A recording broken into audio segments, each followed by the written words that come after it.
Show on 104.5 ESPN Baton Rouge. Looking down the middle of the day. Live from the Mercedes-Benz of Baton Rouge studios. This is Hunt Palmer.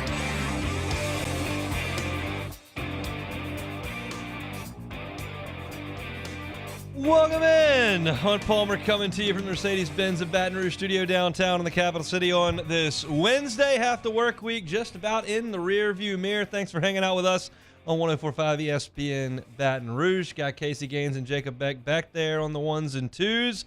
JD Bickel from On3 Sports, host of The Hard Count, with us every Wednesday at 1:15. He'll join us shortly.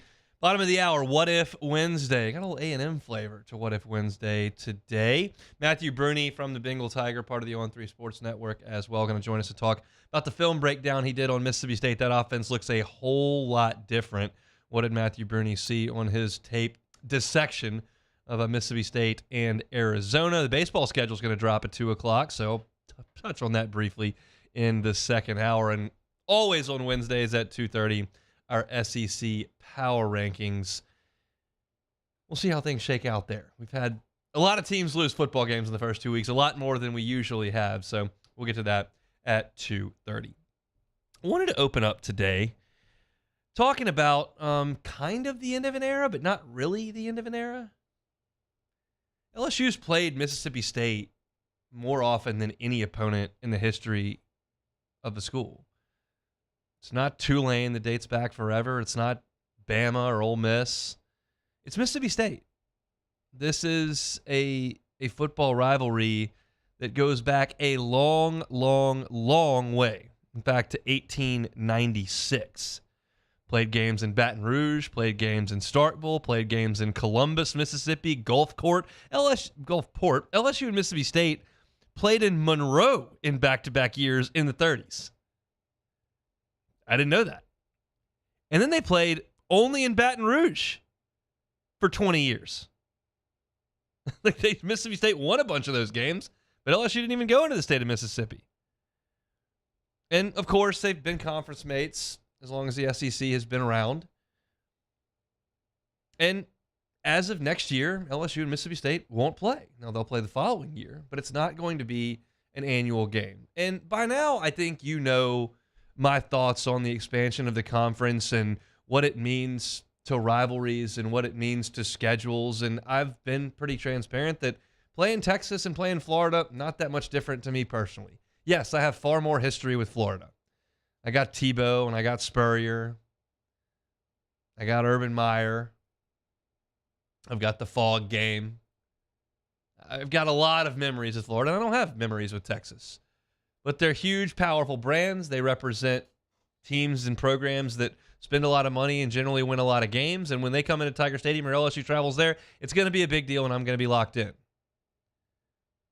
Playing Bama and playing Georgia in a vacuum, not that much different to me. Now, of course, over the last 15 years, playing Bama has meant astronomically more than the times that LSU has played Georgia sprinkled in. Because you've got a division and you've got Nick Saban and his dominance in the sport of college football and what that's meant to LSU because they've had to go through Alabama to win the West and get to the goals that they want to achieve. I understand all that, but Nick Saban will be gone one day. They'll hire Shula.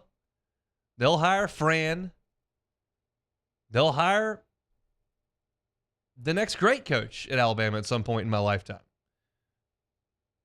But big games are kind of big games to me, and I'll just adapt to whatever the case may be. That's for the big picture, big game stuff. LSU and Mississippi State, although this series history is long, I wouldn't necessarily call it like tradition-rich or loaded with storylines. It's not like LSU Auburn. It's not the night the barn burned. It's not the pick six game. It's not the cigar game. Not the earthquake. It's not Flynn to Bird. Like, I don't have much of that with Mississippi State. There's not even as much hatred and distaste between LSU and Mississippi State as there is for LSU and A&M at this point. If I'm listening to you, Joe LSU fan, you probably dislike A&M more than Mississippi State. I probably wouldn't say the same for Ole Miss. I certainly wouldn't say the same for Auburn or Alabama or Florida at this point. Probably not even for Arkansas.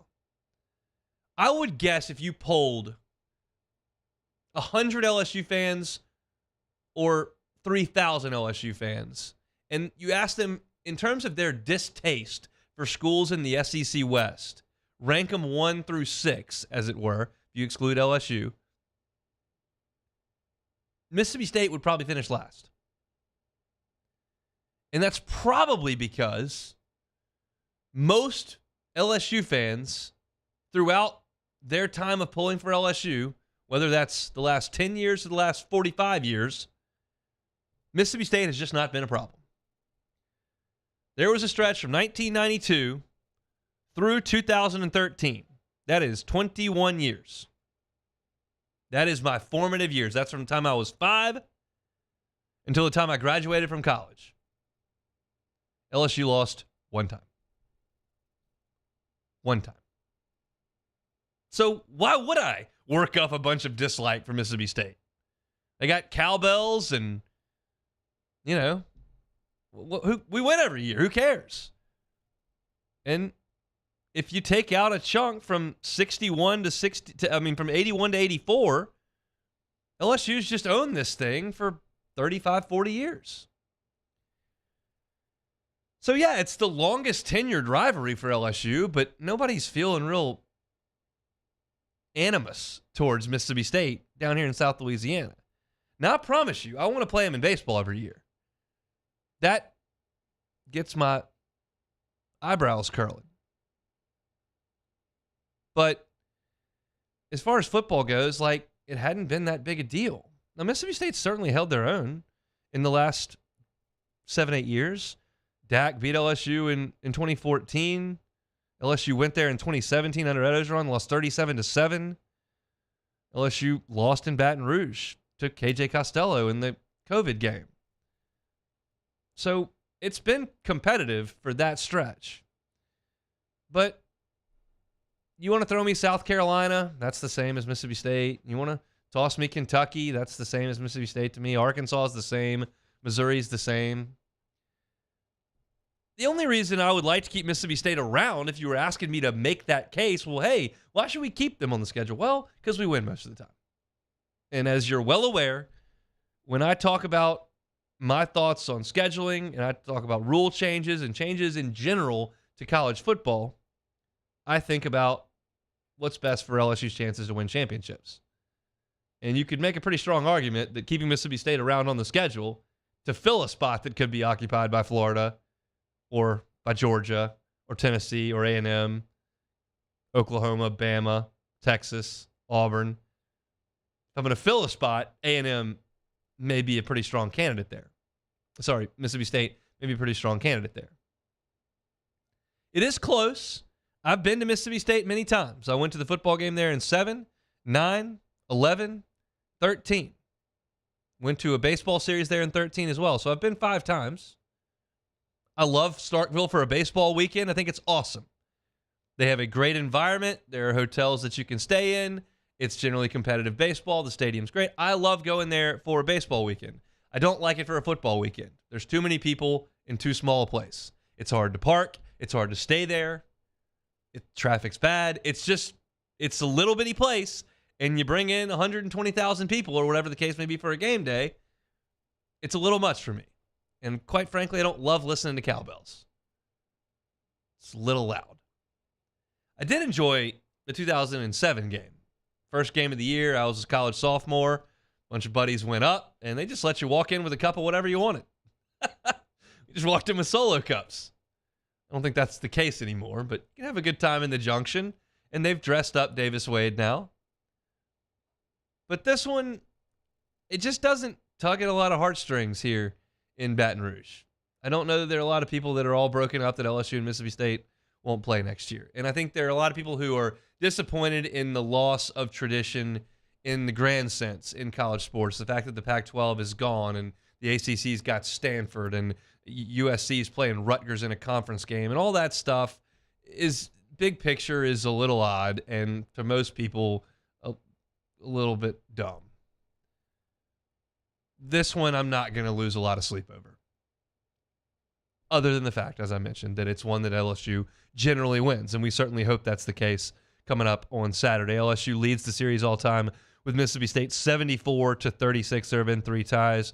I had forgotten that LSU had to vacate 3 of these wins because of the Vidal Alexander situation. So 2012 in Baton Rouge, the 37-17 game, never happened, of course.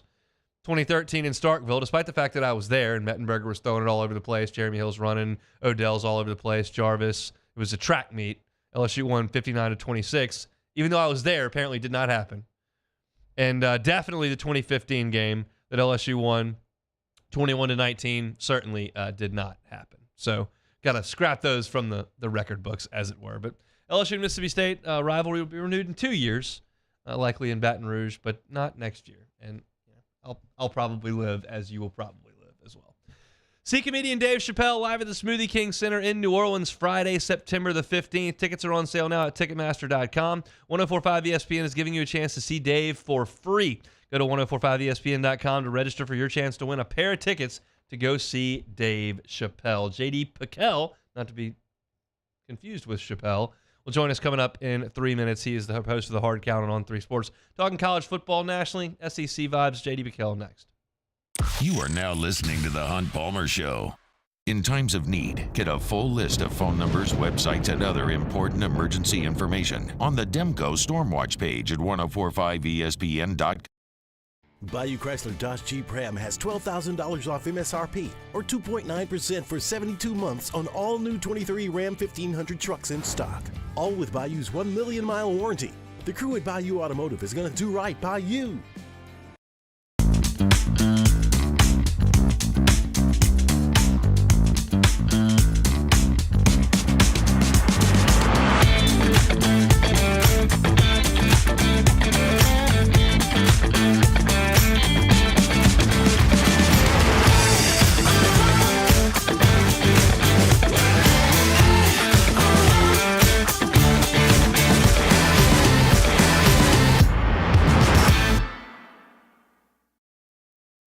At Relief Windows, we're more than windows. We're windows, doors, hardy plank, and vinyl siding.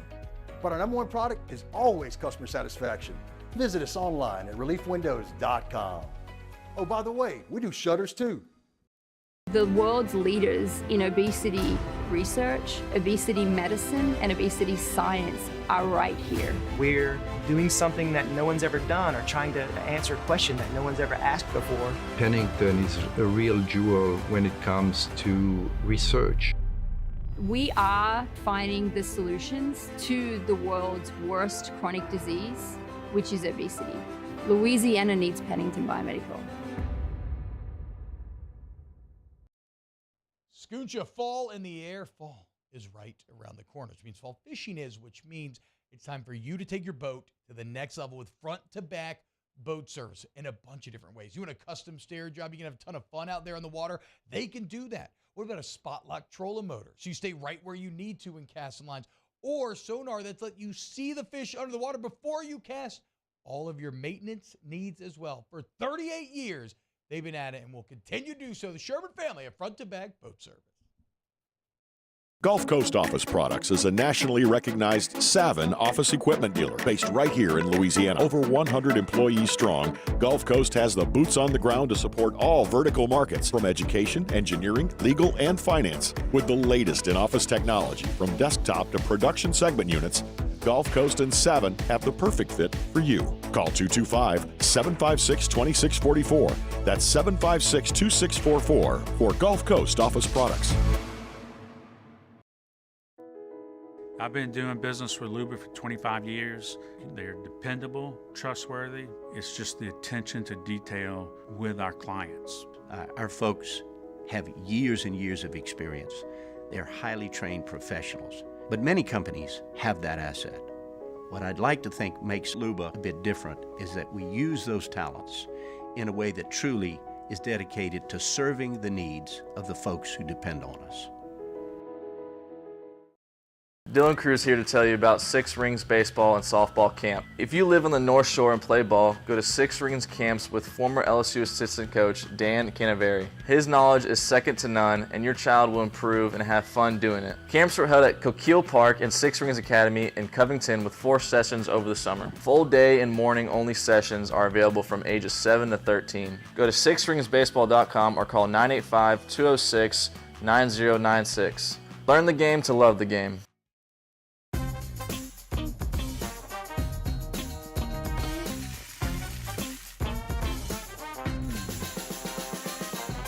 The best kept secret in town is out. Discover Tallulah at the Renaissance Hotel on Bluebonnet. Gulf Coast Bank and Trust is giving our customers the power to bank anywhere, anytime during this challenging event. And we're right.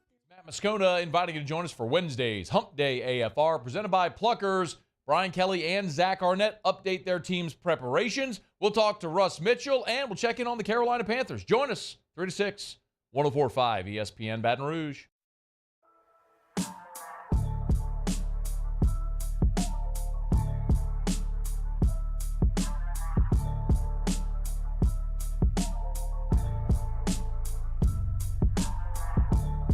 You're listening to the Hunt Palmer Show on 104.5 ESPN Baton Rouge. Moving right along, Wednesday edition of the Hunt Palmer Show, 104.5 ESPN Baton Rouge. Head out to the Jim's Firearms Hotline. That's where we find JD Piquel, host of the Hard Count on 3 Sports YouTube channel. JD, how are you, sir? I'm doing phenomenal, brother. How we doing? We're doing all right. You buying big on Texas? You selling hard on Bama? What'd you learn on Saturday? You know, we're somewhere in the middle. It's week 2, so I think it's difficult. And we knew this was coming, right? We knew if Texas won, it would be Texas is back. That's the narrative everyone's pushing, and Bama's done. Bama's down for the count, and you know all that. So I think there's no reason to panic if you're Alabama. There is a lot of things to be concerned about. There's a lot of things that you have to correct going forward. But we've talked about this a lot with Bama. Like, it's never been a matter of like, do they have the guys? I have to imagine if it's not Jalen Milroe, they have somebody else in that quarterback room that can make the throws for them. I was concerned about the defensive line there. I really expected them to get after Quinn Ewers a lot more than they did. And credit Steve Sarkisian, he was playing chess all night long with shifts and motions and tempo and just had them off balance. So there was nothing fluky about what Texas did, but I also don't think that Bama's finished. I mean, they have everything in front of them, and if you were going to lose a game, week 2 is not a bad spot to lose it instead of week 10 or the rivalry weekend. Like, still a lot of runway. I'm not selling Bama just yet, but Texas, man, that was the biggest hurdle on their schedule. I think for them now, it's about walking this tightrope and treating every team like Bama and not having the Texas-esque sort of stumble where they lose to a Texas Tech or a Kansas State or whoever it ends up being. So gotta feel really good about where you sit right now, though. If you're a fan of the Longhorns, I think Matthew McConaughey's got to be feeling pretty good right now.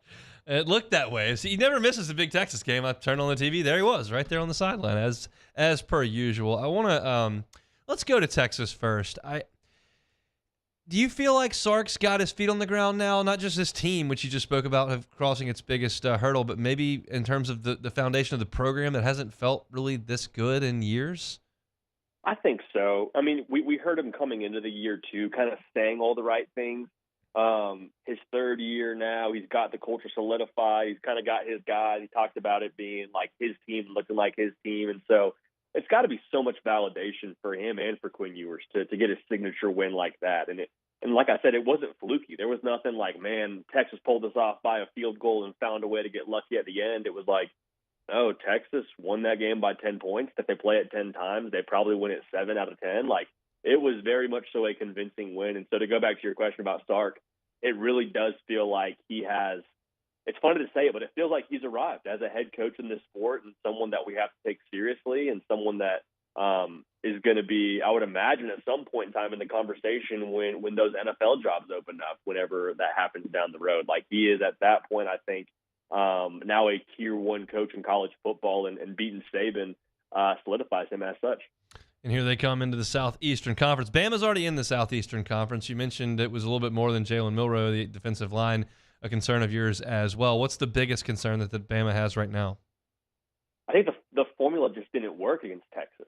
Like the formula was supposed to be get downhill, wear them out, and then we'll attack them on defense and we'll play mistake-free football. Like the formula that we had been told about at Alabama just didn't work, from turnovers to the push they got up front in the second half. Like the physicality of the game absolutely leaned towards Texas, which I don't think anybody expected going into the game. We expected Texas to do what they did, throwing the ball and to be that aerial attack. But I mean, that was, a nice piece of the game plan for Texas. But I mean, that game was won by them in the trenches, getting to Jalen Milroe 5 times and kind of having a stalemate at the line of scrimmage. So I think my concern is, hey, do we need to reevaluate the philosophy for us offensively as a whole for Alabama?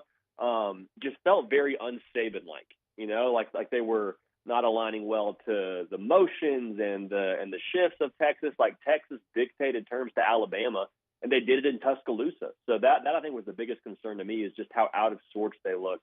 And you got to be a little bit concerned if you're an Alabama fan today, not because your season's over, because Saban's done, just because of the trend here that we're kind of starting to see now on multiple occasions, where they get into these spots with talented teams and teams that can score points on them, and they kind of look a little bit out of whack.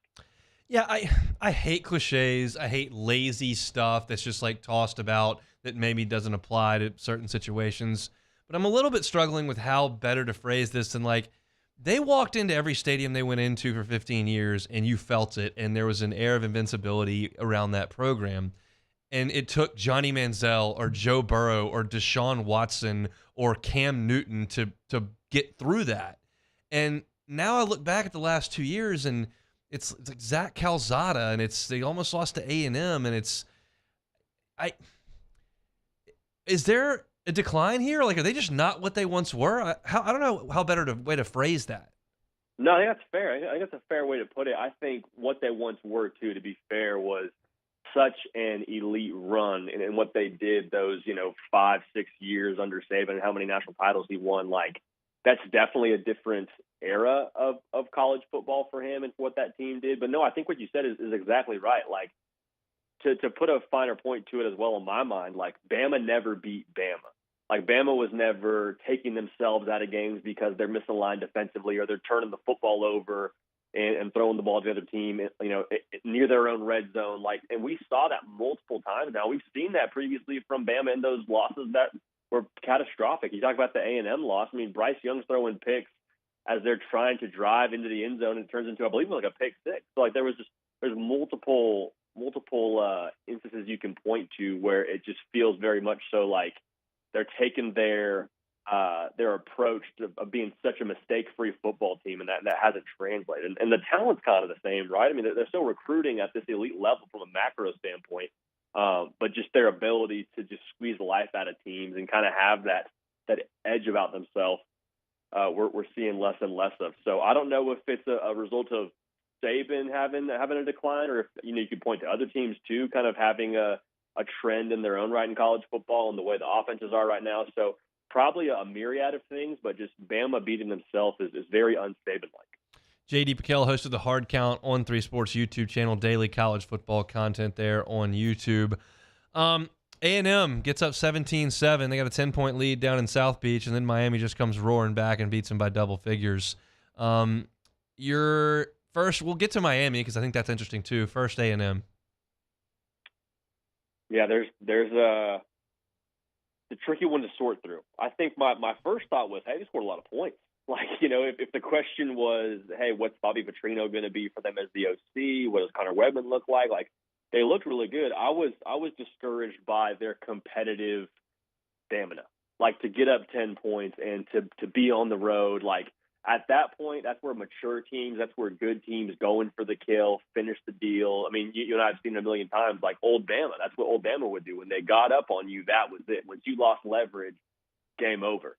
And A&M got leverage on a team on the road and a team that they beat last year, and quite frankly, a team that they have better personnel than, and just kind of got beat. I mean, they lost their leverage, and Tyler Van Dyke was throwing it all over the yard. So, I mean, the defensive side of the ball is what worries me. And it's funny because the defensive side of the ball coming into the year was the thing you thought you could maybe hang your hat on a little bit more. Like, they brought back right around 70% production from last year's defense that only allowed right around 22 points a game. So I'm a little bit concerned that we get up on a team and then we lose our leverage and get beat on the road. And I mean, like that's just not something that winning football teams do. I know it's kind of a no-duh sort of statement, but like teams with that culture and that competitive stamina, they don't allow things like that to happen, and then they take pride in finishing the deal, especially on the road. So I think that's something you got to look at internally. And once again, the finger points back to the program builder and Jimbo Fisher and what he's done in-house. So very, very concerning for a number of reasons, but encouraged by the offense for sure.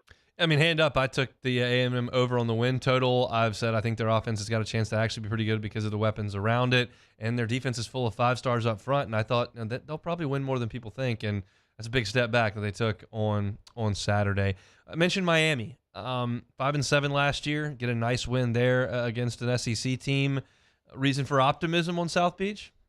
Oh, absolutely. And I think this may be a game that we look back on in 6 or 7 weeks and say, hey, both teams kind of turned out pretty good. Like they're both somewhere in the top 25. They both kind of sorted it out. But just watching Miami play football, and we said this on our show, like if you were to just do a split screen of last year's game and this year's game, turn off the scorebook, not look at the box score, and just have a silent watch party of those two games, like just a completely different brand of football that Miami's playing. Not just from a schematic standpoint, like obviously Shannon Dawson has got Tyler Van Dyke looking worlds better than he was last year, but even just like the sense of urgency, like they're running to the football.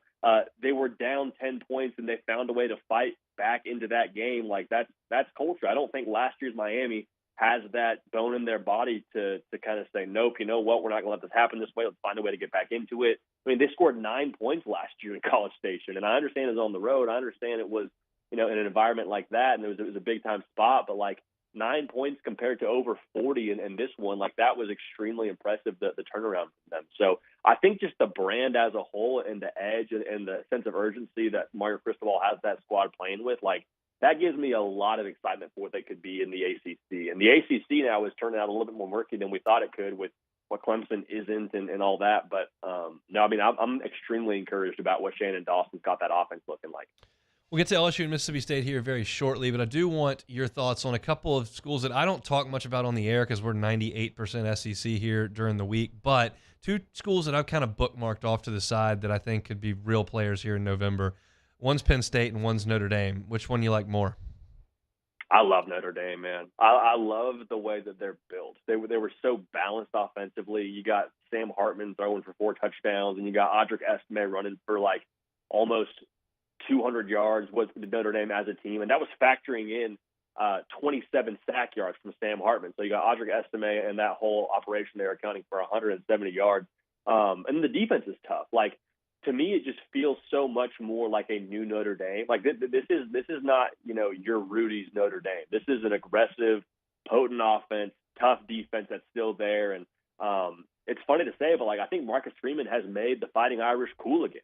Like from what they've done on the recruiting trail, from what they've done with those visit pictures and going and getting a high-profile guy like Sam Hartman.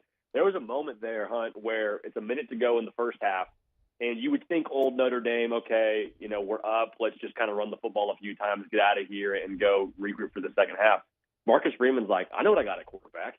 I know we have a chance to put up points anytime we get the ball. Like, let's be aggressive and let's go get something out of this drive. And they, to their credit, got a touchdown and finished the half. Like, that to me is just a defining moment, something that you could bottle up and show somebody and say, yeah, this is new Notre Dame. So I like them a lot. I think they're sneaky. And I think week 4, when Ohio State comes to town, we're going to learn a lot about that operation. That'll be a big one, no doubt about it. LSU and Mississippi State, 11 a.m. kickoff in Starkville State, coming off an overtime win over Arizona. Tigers had a glorified scrimmage over the weekend as they kind of licked their wounds from the Florida State game. What do you like in LSU and Mississippi State on Saturday? Love LSU. Just feels so much like Mississippi State is trying to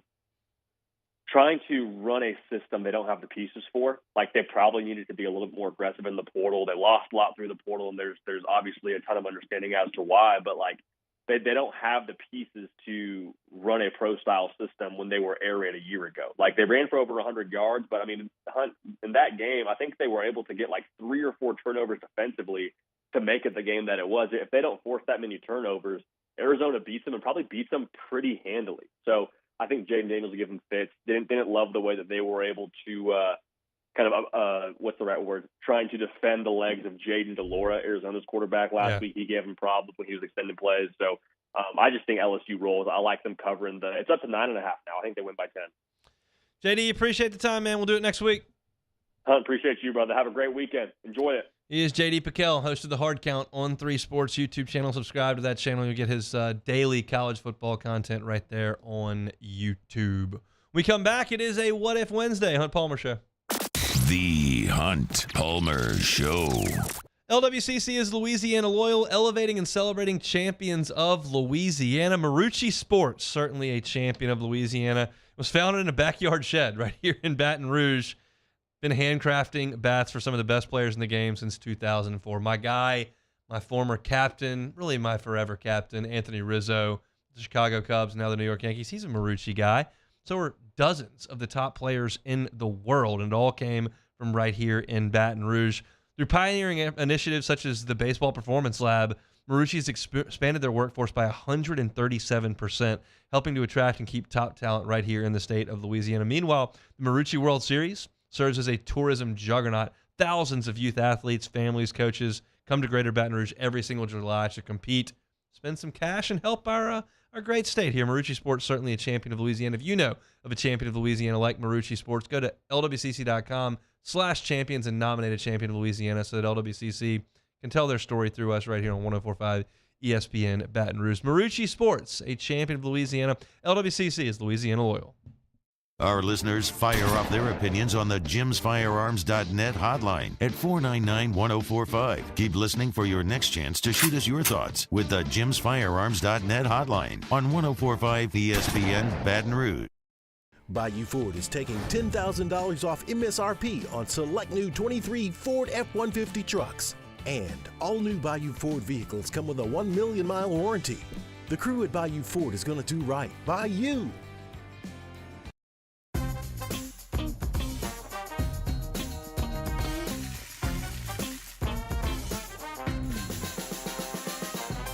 The best kept secret in town is out. Discover Tallulah at the Renaissance Hotel on Bluebonnet. Running Boards Marketing can help you get their attention. Imagine your brand's message on a giant LED billboard truck that can't be skipped and is nearly impossible to ignore.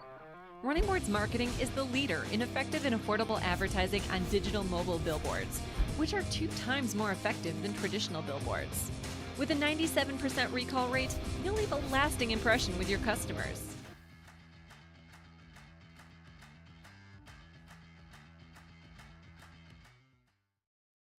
Make this summer your backyard party year with Chris's Specialty Foods. Wings, burgers, brisket, steak, and boudin, plus great Cajun side dishes. We do all the prep, and you enjoy laughing with friends and family. Chris's Specialty Foods, Millerville, New Orleans, Prairieville, and Frisco. Everybody loves Chris's authentic Cajun meat.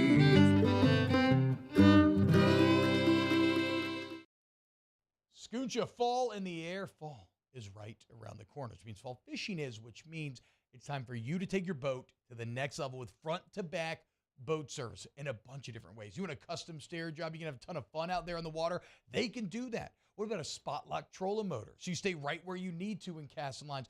Or sonar that's let you see the fish under the water before you cast. All of your maintenance needs as well. For 38 years, they've been at it and will continue to do so. The Sherman family of front-to-back boat service. Gulf Coast Office Products is a nationally recognized Savin office equipment dealer based right here in Louisiana. Over 100 employees strong, Gulf Coast has the boots on the ground to support all vertical markets from education, engineering, legal, and finance. With the latest in office technology from desktop to production segment units, Gulf Coast and Savin have the perfect fit for you. Call 225-756-2644. That's 756-2644 for Gulf Coast Office Products. I've been doing business with Luba for 25 years. They're dependable, trustworthy. It's just the attention to detail with our clients. Our folks have years and years of experience. They're highly trained professionals, but many companies have that asset. What I'd like to think makes Luba a bit different is that we use those talents in a way. on Thursday's OTB. We'll start to break down the upcoming Monday Night Football battle between the Saints and the Panthers. Can the Poohdats make it 2-0? Off the bench, 7 to 10 a.m., 104.5 ESPN.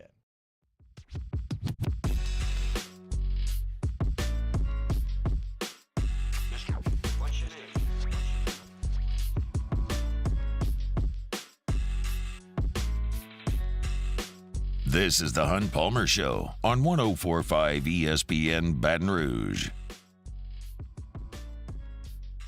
All right, rolling right along here.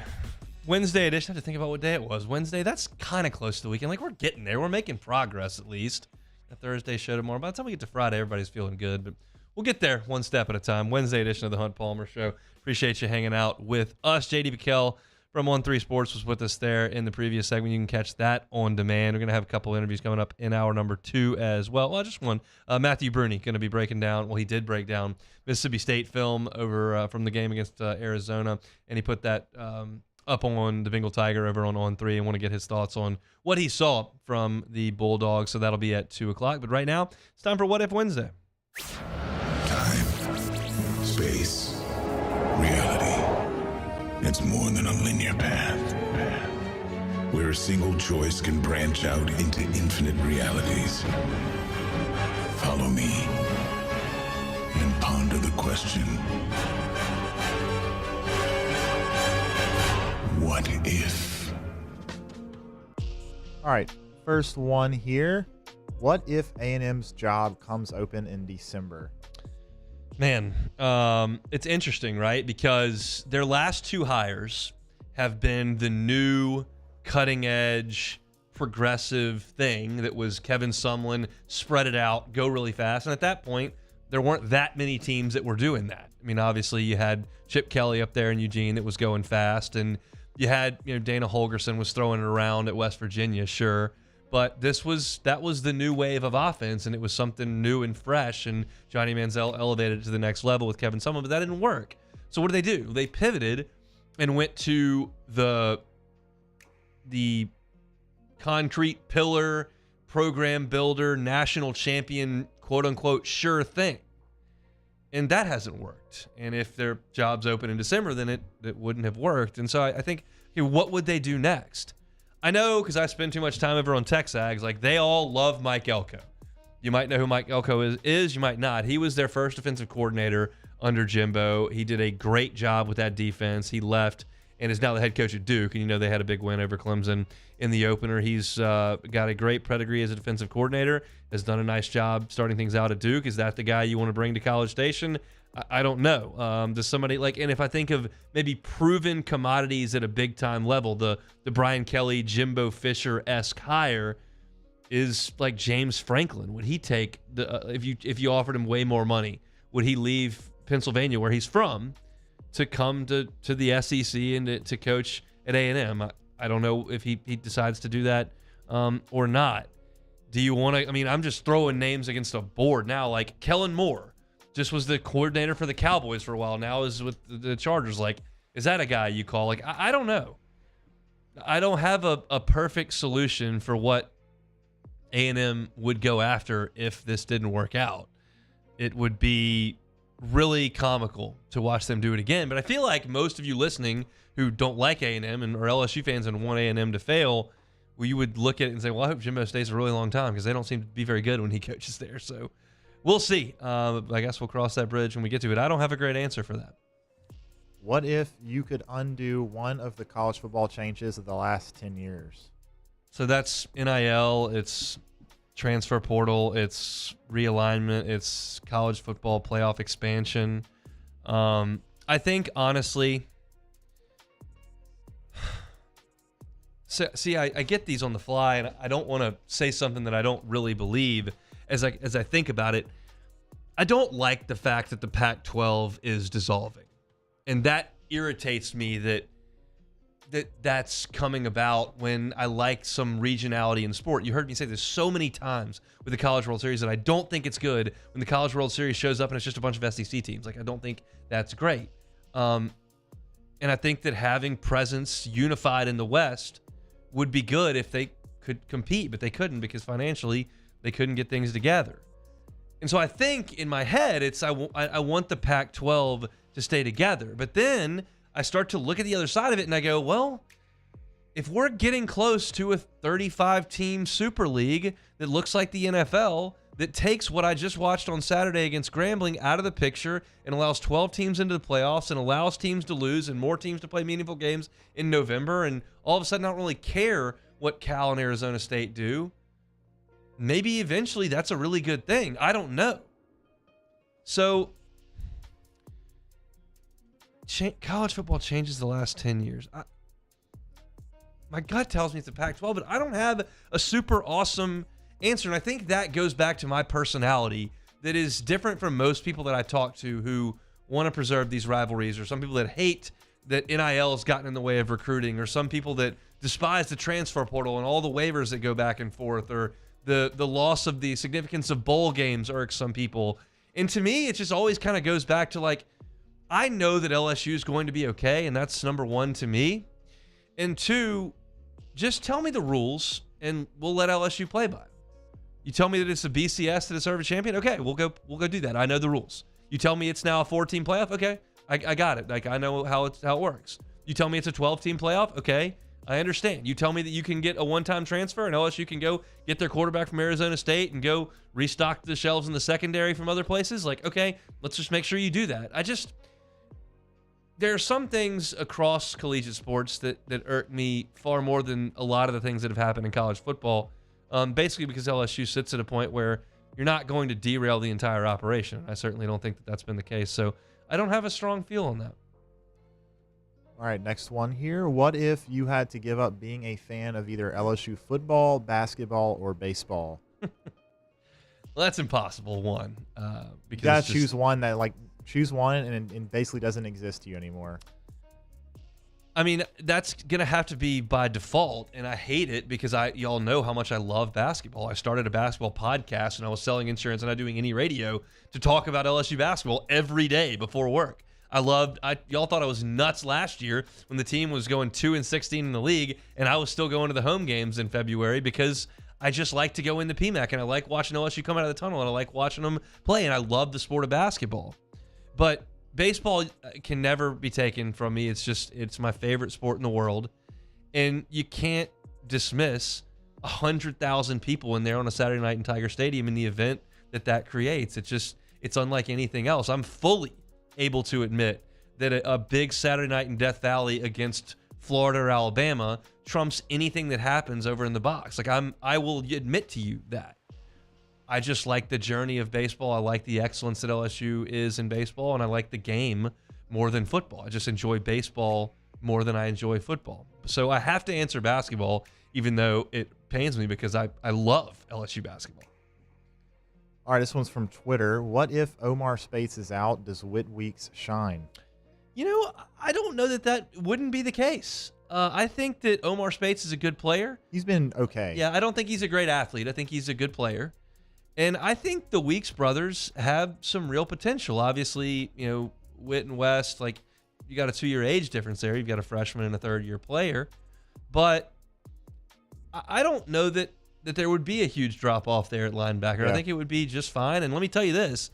I do know that LSU's linebackers are going to have to play well on Saturday and that wasn't necessarily the case all the time with Michael Leach's offense. You were going to go nickel and dime and might be checking the running back out of the backfield with the linebacker. You're going to have to tackle running backs 25, 30 times in this game. So it's going to have to be somebody if Speights can't go. All right, last one here. This one's from Nookie in the Bayou Ford chat. What if MLB allowed pitchers to headhunt again without fear of ejection? All right, y'all know I love baseball, and I don't despise the bunt. I think there's a use for the bunt, and I do like some of the very traditional aspects of the game. Certainly the uniforms I like, and I am a traditionalist in a lot of senses in baseball. Quote unquote policing yourselves is the stupidest thing I've ever heard of. That should be assault. If you throw a baseball 99 miles an hour at a person on purpose, there should be significant punishment from that. I have no room for throwing at people. I don't care if you bat flip and pimp a home run. I don't care if you mouth off. I don't care about any of that stuff. You can't throw baseballs at people 100 miles an hour. And every team now has guys that throw 97 to 100, all of them. I have no room for throwing baseballs at people. Absolutely despise that kind of stuff. So I do not like that at all. I'm scrolling through the Bayou Ford chat now. Let's see if there's any more. I saw, what if the BCS came back? I wouldn't like that. I've told you I like the 12-team playoff. I think it's better for everyone involved to play, have more teams involved in playoff contention, have teams at the top playing for buys and seeding and home games and whatnot, so their games still do mean something as they continue to rack up wins. So I don't want the BCS to come back at all. Let's see. I think that's about it. People say, what if they played golf on field turf? It'd probably play a lot better if the ball sat up on turf. It would make the game a lot easier. Some of those driving ranges that you see have mats on the back of them, I feel like a scratch player when I can put a mat down and stripe 6 irons. I like that very, very much. So that's it for What If Wednesday. Appreciate y'all for hanging out with us and sending those into the Bayou Ford chat and on Twitter. When we come back, the NBA is trying something, and I think it's dumb. We'll do that next. Listening to the Hunt Palmer Show. The NFL season is here. Now's the time to get incredible offers from FanDuel, America's #1 sportsbook. Right now, new customers can bet $5 and get $200 back in bonus bets guaranteed. Plus, all customers who bet $5 will get $100 off NFL Sunday Ticket from YouTube and YouTube TV. Now's the best time to join FanDuel. The app's easy to use. You can bet on everything from spreads to player props and more. So visit FanDuel.com/1045 and kick off the NFL season with an offer you won't want to miss. FanDuel, official partner of the NFL. Must be 21 and present in Louisiana. First online real money wager only. $10 first deposit required. Bonus issued as a non-withdrawable bonus bet that expires 7 days after receipt. Restrictions apply. See terms at FanDuel.com/sportsbook. If you or someone you know has a gambling problem and wants help, call 1-877-770-STOP. NFL Sunday Ticket offer ends 9/18/23. No refunds. Terms and embargoes apply. $100 off NFL Sunday Ticket, not YouTube TV. YouTube TV base plan required to watch YouTube TV. Redemption requires a Google account and current form of payment. Commercial use excluded. Subscription renews. Cancel anytime. In times of need, get a full list of phone numbers, websites, and other important emergency information on the Demco Stormwatch page at 1045ESPN.com.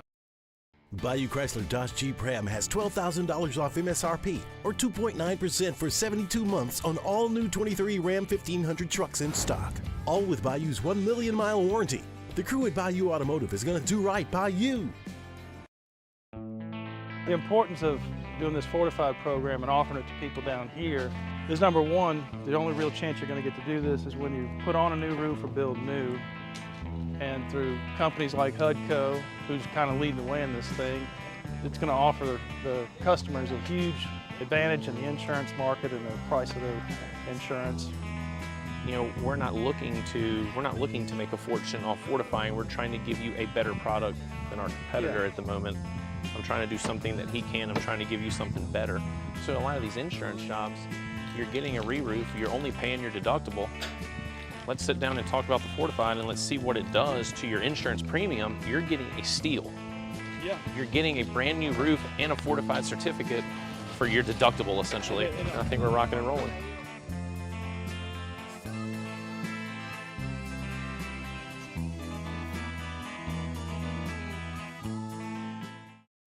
Dylan Cruz here to tell you about Six Rings Baseball and Softball Camp. If you live on the North Shore and play ball, go to Six Rings Camps with former LSU assistant coach Dan Canaveri. His knowledge is second to none, and your child will improve and have fun doing it. Camps were held at Coquille Park and Six Rings Academy in Covington with 4 sessions over the summer. Full day and morning only sessions are available from ages 7 to 13. Go to sixringsbaseball.com or call 985-206-9096. Learn the game to love the game.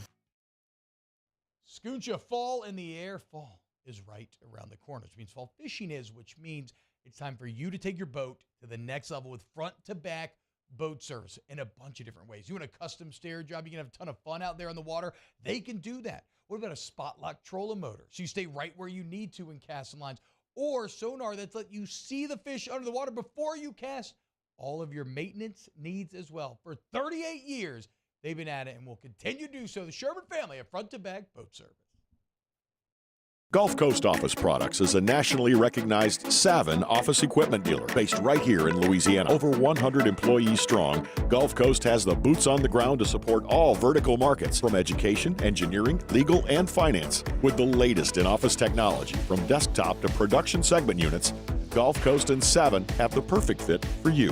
Call 225-756-2644. That's 756-2644 for Gulf Coast office products. At Relief Windows, we're more than windows. We're windows, doors, hardy plank, and vinyl siding. But our number one product is always customer satisfaction. Lunch live from downtown. Jolie Pearl Oyster Bar and Town Square Pizza. It's live at lunch Thursday, 11 a.m. to 1 p.m. Live at lunch, live from Jolie Pearl and Town Square Pizza on 104.5 ESPN Baton Rouge.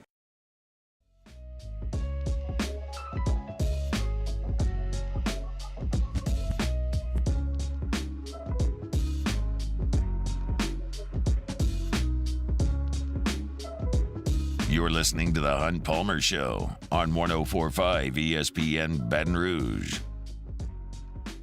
Wrapping up hour number one here, Hunt Palmer Show, 104.5 ESPN Baton Rouge. The NBA has released a memo today that is an attempt to pass tougher rules on the load management issue in the league. They say that the first time a team violates this rule, you're going to get a $100,000 fine. The second time, a $250,000 fine. And the third time, a $1 million fine to the team. And the bullet points are basically a team has got to manage their roster to ensure that no more than one star player is unavailable for the same game. And they've got criteria for stars based on all-star appearances, all-NBA, that kind of stuff. Teams got to ensure that star players are available for national television games, in-season tournament games. They've got to maintain a balance between the number of one-game absences a star can have based on home games and road games, with a preference for those to happen at home as opposed to on the road. Teams have got to refrain from any long-term shutdown or near shutdown when a star player stops participating in games or plays in materially reduced roles in circumstances affecting the integrity of the game. And teams must ensure that all healthy players resting for a game are present and visible to a fan. Let me start with the caveat before I get into my thoughts on it. I understand that sports are entertainment. I understand that the fans pay for the TV stuff, and they pay for the tickets, and they pay for the jerseys, and all that kind of stuff. I understand that the fans want to see the best players on the floor. I understand all of that perfectly. If you don't have the stars, nobody wants to watch. I got it. It's just not how I personally operate. If the Cubs feel it's best to rest their ace pitcher for 3 weeks and Cody Bellinger, their best player, for the last week and a half of the season after they've clinched it, fine. If they think it's best to rest those guys for a week and a half in August because it's hot and they've played a lot of games and they need to get off their feet, it's fine. I watch sports as a fan for championships, not to make sure that my guys are out there all the time. I want my organization to operate in a manner that facilitates winning championships above all else. If that means having a couple of terrible seasons to get a better draft pick, good. If that means resting people, good. If that means I buy a ticket to go up to Wrigley for a 1:20 Friday game and the Cubs have 5 starters out, whoops, oh well. And I get it because I don't have a dog in the hunt in the NBA. And if I did buy tickets to go watch the Pels play the Lakers, I would really like to see LeBron play. But I'm not going to throw a hissy fit if he doesn't. And I don't know how this is enforceable. Yeah, I've got the flu. I can't play. Can't tell that on an X-ray. Guess you could send a medic to every team and get an actual diagnosis. If you want to make sure that folks actually have a grade 1 sprain in their ankle or actually do have the flu, or it just seems unenforceable. Yeah, I don't feel great today. Yeah, the shoulder's not good. I mean, are you the NBA going to send a medical person to every team and to check everybody out because of load management? So you can send a report back to Adam Silver to say, hey, this team is saying his shoulder hurts, but I did an X-ray and some, physio on it and it seemed fine to me. It seems like a stretch. I understand why they're doing it. I disagree with it, and I think it's hard to enforce. But we have to listen to what everybody says and everybody complains and everybody bitches all the time, and then we've got to deal with this. I understand if you only have the funds to go to one NBA game a year and you want your team to play and your guys to be out there. But it's just not realistic these days. These guys are 6'9", 260 pounds, jump out of the gym, running all over the place, flying all over the country. Like, I know Jordan played 82 all the time, but there are a lot of people that think that not playing every game is the best way to be at your best when you need it to win a championship. Sorry, ESPN on TNT on Thursdays, if you crank it up for the Warriors and Clay's got to sit. Sorry. Those are the breaks. Catch the game tomorrow. I just don't like it. It's the way I think, but whatever. That's hour number 1 here, the Hunt Palmer Show on a Wednesday. Matthew Bruni took a deep dive into Mississippi State and Arizona, did a big film study on this new Mississippi State offense. We will chat with him coming up at the top of hour number 2. And at the bottom of hour number 2, our SEC football power rankings are coming at you. Come back with us after Sports Center. It's the Hunt Palmer Show.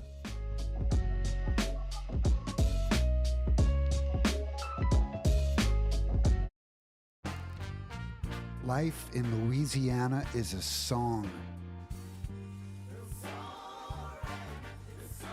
A symphony of sound, colors, and movement. Life is here, now. For life's moments, big and small, always there. The right card, the right care. Bayou Ford is taking $10,000 off MSRP on select new 23 Ford F-150 trucks. And all new Bayou Ford vehicles come with a 1 million mile warranty. The crew at Bayou Ford is going to do right by you. Hello, Samantha, dear, I hope you're feeling fine. And it won't be long until I'm with you all the time. But until then, I spend my money up right down on my last dime. Come on, in Baton Rouge.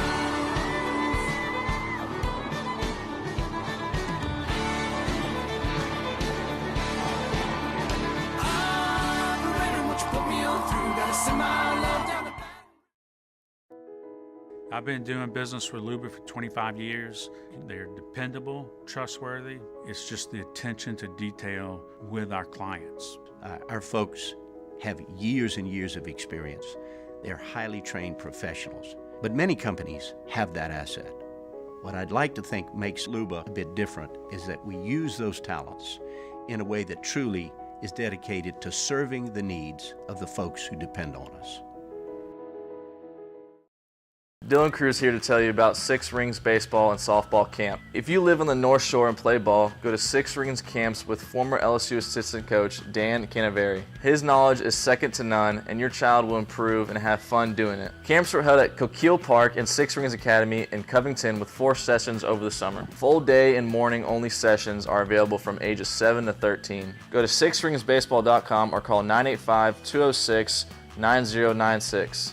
Learn the game to love the game.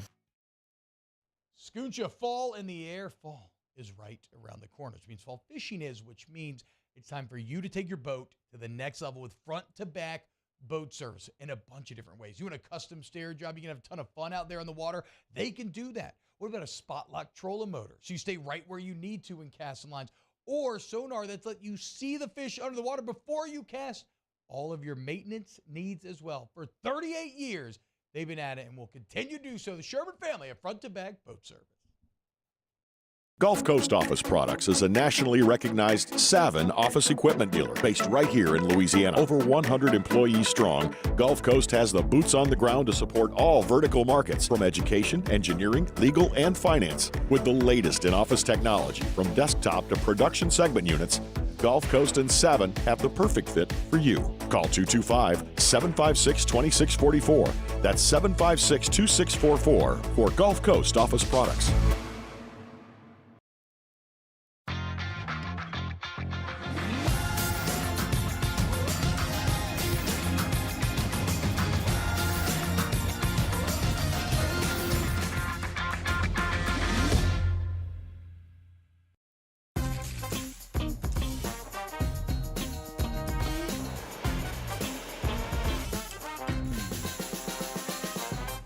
the best-kept secret in town is out. Discover Tallulah at the Renaissance Hotel on Bluebonnet. At Relief Windows, we're more than windows. We're windows, doors, hardy plank, and vinyl siding. But our number one product is always customer satisfaction. Visit us online at reliefwindows.com. Oh, by the way, we do shutters too.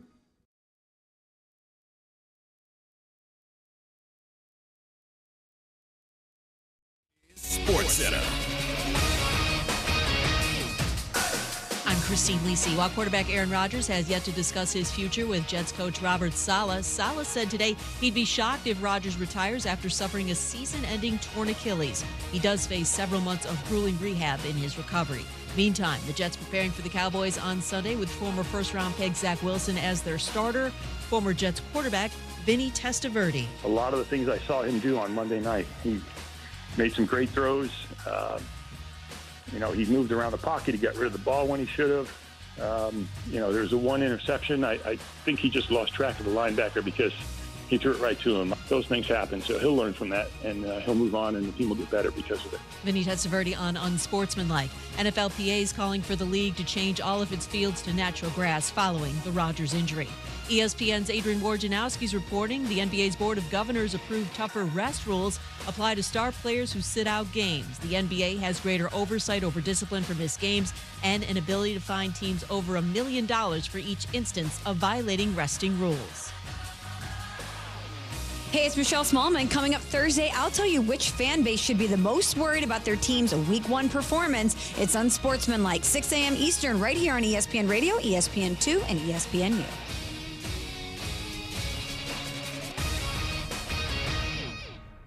Ladies and gentlemen, may I direct your attention to something quite extraordinary? Now, the Hunt Palmer Show.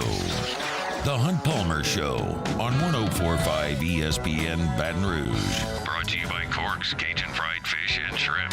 Live from the Mercedes-Benz of Baton Rouge studios. This is Hunt Palmer. Hour 2, Hunt Palmer Show, 104.5 ESPN Baton Rouge. Bayou Ford chat up and buzzing. Champ says, Hunt, when's the last time you did something the world would consider manly? Man.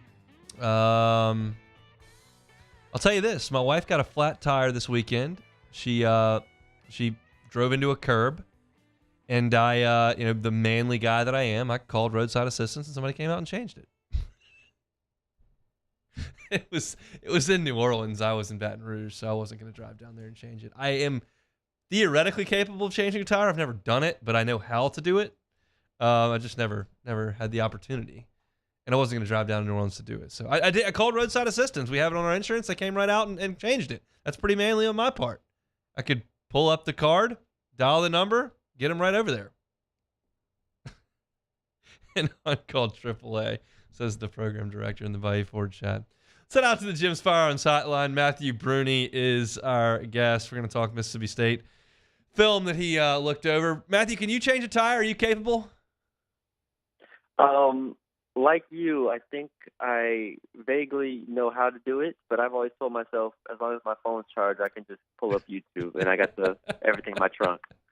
I got somebody saying word on the street is that Hunt lets his wife cut the grass because he's so soft. I did cut the grass in my house in a previous life, and then I was really bad at edging and whatnot. So we have a guy that comes every couple of weeks, and it's like $30, and we just move on down the road. So yeah, that's pretty manly of me as well. Let's talk some football, Matthew. You took a look at Mississippi State and Arizona over the weekend, kind of looking at a newfangled Mississippi State offense. It doesn't look like it did last year, does it? No, not at all. Obviously, with the passing of Mike Leach, which everybody knows about, Zach Arnett was promoted to the head coach, and he brought in Kevin Barbet from Appalachian State, who runs basically the opposite of the air raid. He's, for the past 4 or 5 years, he's been pretty much almost a 60-40 guy in terms of run-pass split in his offenses, outside zone scheme type guy, and so it's a huge adjustment because you watch the games and it's like it's the same personnel that just passed for 4,000 yards last year, and now they're running the ball. So it's definitely going to take some adjusting. And I think, we saw in that game against Arizona that it wasn't the smoothest transition, but they're doing their best, and they're not going to change. Will Rogers is a guy that has looked so comfortable, confident in that Mike Leach offense for 3 years. Does he still look that way in this offense? You could still tell he's talented. He ended the game against Arizona 13-17 for 162 yards, and really a lot of it was some like misdirection type stuff. I don't think he was really asked to do too much. There's just such a reliance on the run game and getting those first down yards that a lot of times the ball is taken out of his hands. It's just really fascinating because, like you said, we've seen Will Rogers throw for a ton of yards. I mean, he's one of the best in SEC history in terms of yardage, and now he's turning around and handing the ball off. So it's a really weird transition that they're in right now. I want to get to that running game here in a second, but we'll stay with the pass game briefly. I saw a passing chart on the internet from SEC StatCat that showed that the vast majority of Rogers' passes were less than 5 yards down the field. Now, that's not foreign to the air raid, but you would think if you were a run-heavy group, you'd try to stretch the field a little bit to space the field. Is there any effort to get the ball down the field by Mississippi State? Yeah, that was probably what surprised me the most because, like you said, when you can run the ball the way that they do, especially out of different pistol stuff and whatnot, you would think the play action shots would be there, and they really weren't for the most part. And that's what was interesting to me because that's what I assumed would have been the big thing with having Will Rogers is you could take those shots, and they really didn't. Running back Jaquavius Marsh had 4 catches for 32 yards, and then Tulu Griffin, who's a 5'10", not a slot guy, but kind of one of those short yardage guys, had 5 catches as well. So that's 9 of his 13 completions went to those 2. So that's really indicative, I think, of them utilizing the short game and somewhat the intermediate game. But, yeah, really very few deep shots from Mississippi State against Arizona. All right, let's go to that running game. We know they leaned on it heavily. Woody Marks has been basically a pass catcher for the last couple of years, and he's been carrying the ball a lot. I want to start with the offensive line, though. This is a group you would think that was recruited to pass block. How well did they run block? Yeah, it's interesting. Like I said, Marks is in a different role, obviously. I do think he kind of fits this mold kind of well because he is versatile and he can still flank out and catch passes, but he is a patient back and whatnot. But on the offensive line, the zone run scheme is obviously you have to be athletic. You have to get out of your stance really well. You have to get over to the second level. There's a lot that goes on, and I think early in the game they did a really good job pushing Arizona around. But as the game wore on, I think Arizona they started winning up front, started winning in the middle, and didn't let those pullers, didn't let those zone schemes really get to them, and that was kind of a concern if you're a Mississippi State fan, and that's obviously what allowed Arizona to get back into the game is they just started stuffing the run in a lot of different ways with their linebackers, defensive linemen, and so good start from the offensive line, and then they really faded. So I think that's something LSU fans should be feel fairly good about. Look at the Mississippi State defense. This is still a Zach Arnett unit, and it's a very old unit, and they forced a lot of turnovers. I heard Zach Arnett yesterday talk about preparing for DeLaura, the quarterback at Arizona, is similar to preparing for Jaden Daniels. What did you see from that Mississippi State defensive unit on Saturday? Yeah, I don't really see DeLaura and Daniels. DeLaura was, I mean, if anybody watched that game, he is gunslinger might be too passive of a word to describe what DeLaura is. He had 3 interceptions in the first quarter. Yep. Just flung it everywhere. Was running around like crazy.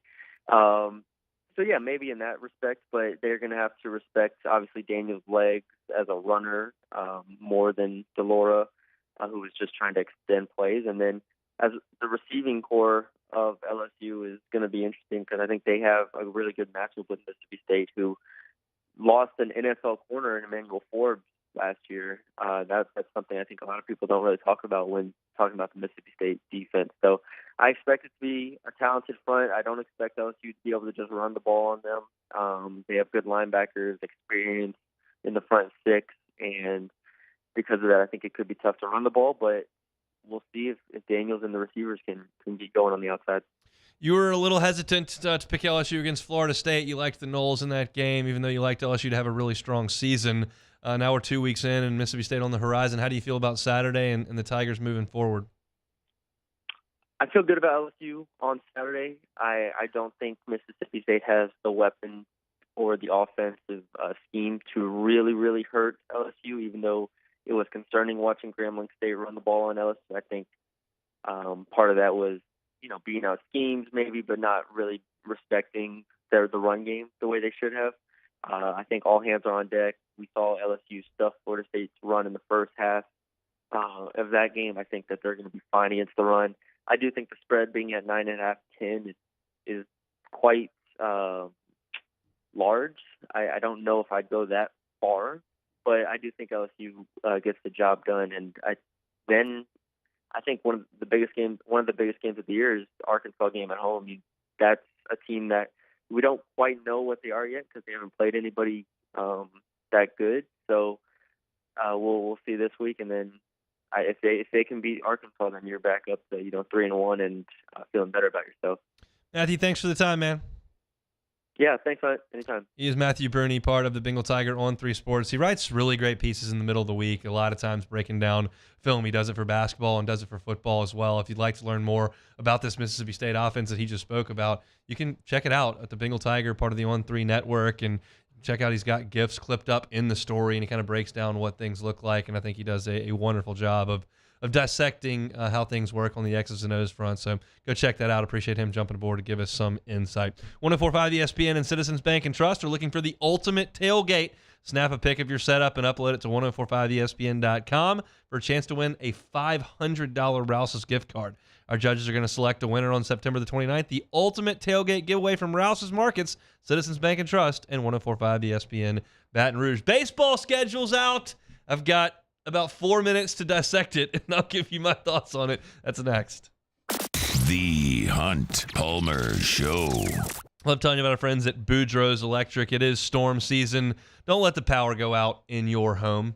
There's multiple reasons why you don't want the power to go out. One, if you're there and the storm rose through, whether it's an afternoon shower or if it's a hurricane, you want the power to come on when that electricity goes off, and the Generac generator from Boudreaux's Electric will help you with that. If you're not at home, you vacated and left, well, you'd really like your fridge to keep ticking and the freezer to keep ticking so you don't come home to a disgusting, smelly fridge and freezer, and you'd like your security system and all that to work there at your home. So Boudreaux's Electric can help you out with that. They're a certified Generac generator dealer, and they're not just that, they're a premier Generac generator dealer. If you find a Generac generator anywhere for less expensive than you find it at Boudreaux's, they will match that price. And also, every Generac generator that you purchase from Boudreaux's Electric, you're going to get a free 10-year warranty. 10-year warranty on that Generac generator. Call them at the same number that they have had for 40 years. It's Neil and Melissa Boudreaux, Boudreaux's Electric, 985-397-1562. That is 985-397-1562. Our listeners fire off their opinions on the jimsfirearms.net hotline at 499-1045. Keep listening for your next chance to shoot us your thoughts with the jimsfirearms.net hotline on 1045 ESPN Baton Rouge. There it is, the extra mile, on the border of expected and extraordinary for those willing to go further, like vans customized for work or play, with safety and tech to keep you connected. Supported by a 5-star sales, service, and finance team. And backed by the 1-star you know. So go the extra mile. It's never crowded because so few have what it takes to go there. Mercedes-Benz Vans.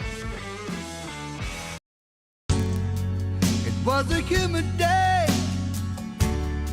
Barefoot children play. Looking for that summer shade. Time just slips away. Oh, Louisiana, some kind of hold on me. Like cypress stumps, your roots are planted deep inside of me.